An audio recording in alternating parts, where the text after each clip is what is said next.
ఓం నమః శివాయ. నాన్నగారు, ఇంట్లోనే శివకథలు చెప్పండి. శివుడు మన ఇంటి దేవుడు.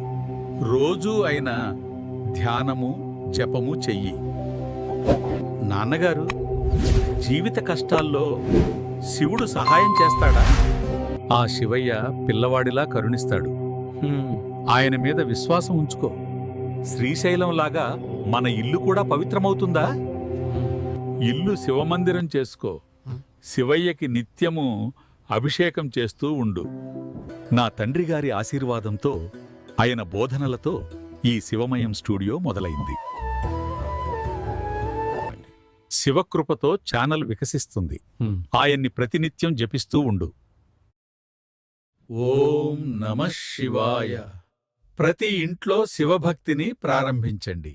శివమయం స్టూడియో యూట్యూబ్ ఛానల్ను, శివమయం సురేష్ అనే ఫేస్బుక్, ఇన్స్టాగ్రామ్ పేజ్ని ఫాలో చేయండి.